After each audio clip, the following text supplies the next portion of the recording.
So this is a recorded review that I just did for the players. I wanted to make a short video here explaining what this actually is. So previously on Friday, I did a long streamed review of the Solary games.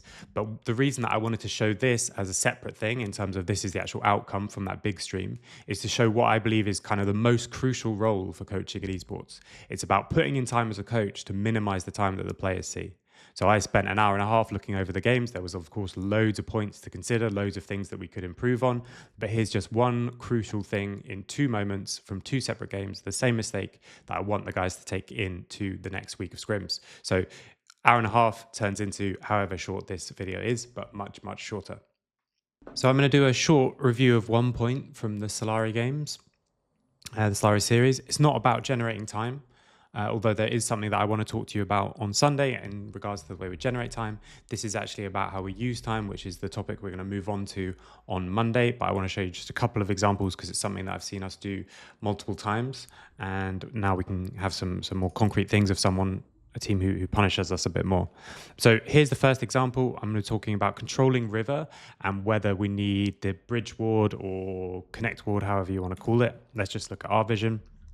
Here it's going to be with the grubs. This is in game 1. So I'll show you out the sequence, talk you through what I'm thinking, and I want to hear your thoughts on it. So we come towards top side. We get this ward down initially. Grubs are going to be up in 20 seconds. So playing on this next wave for the grubs, that's when we're going to need to be moving. We'll get that out of the way.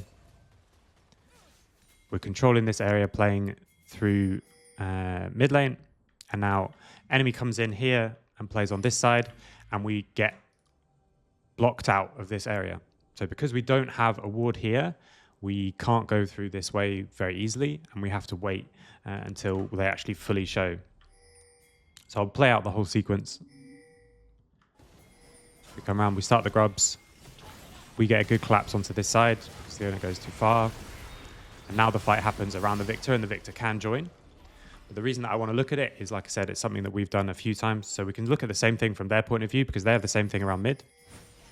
They lose control of this important area, and there's now no way to bridge the Corki across. He's, even with summoners, he's too scared to go forward until he sees everyone.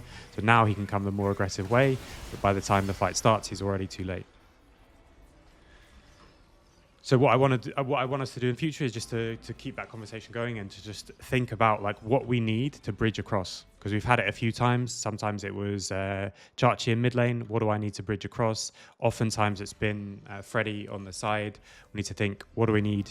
Because sometimes we might have to go through here. There was an example again with Victor against Syndra where we actually had to go around the long way and just ditch the wave because we lose control of these bridges, these bridge points or connect points, however you want to describe it.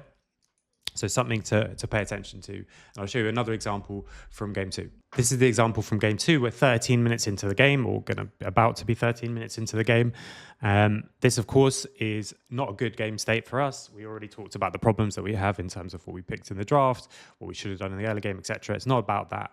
I'm not talking about a situation where if we'd have done this, we'd have won the fight or anything like that. All I want to do is to just raise this as a thing to consider for the future. So they've just ganked Tamas in top lane. They're able to take the tower. This is the game state if you want to see the items and things like that. We're not in a good spot in terms of items. We're behind in, he's going to get completed Triforce. It's 1 item to components, multiple different roles, another completed Triforce, I think, on Ezreal before the fight starts. But still, this is our chance to try and do something on the other side of the map. So we actually send the arrow top, which is also going to delay the Gnar. We have some tempo over this area to try and play and control it. And again, I want to show you how it pans out. We've got these 3 deep wards, but this time we don't have anything here for the bridge. And we also are going to, once again, lose control of this crucial area and makes it so that one of our carries, in this case Matty, last time it was Freddy, can't come and join across. So now we get pushed out of this area. Matty has to go the whole long way round, and we're getting into a fight situation where it's going to be a lot of sporadic things rather than one organized thing. So for Sunday and onwards, I want us to be thinking and talking about what we need to bridge and making sure that when we're controlling the river, if that ward is needed, we put that ward down to allow people to come to us. When we're controlling the area, we need to be a little bit more precise with how we control the vision.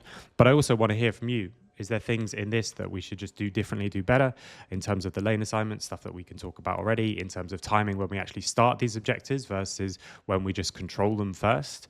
Is it better to get the hit on the dragon, get the hit on the grubs in the previous example before we control, or do we focus more on the control first? So something that we're going to be diving into more detail on Monday, but I want you to watch this before Sunday, so that we can have it in the back of your minds. What do we need those connect wards? The crucial ones are going to be like here, here. This is a massive one from the other side if you're blue side, because then if you can come across from mid lane, those kind of things. And of course, the reverse is true on the other side of the map.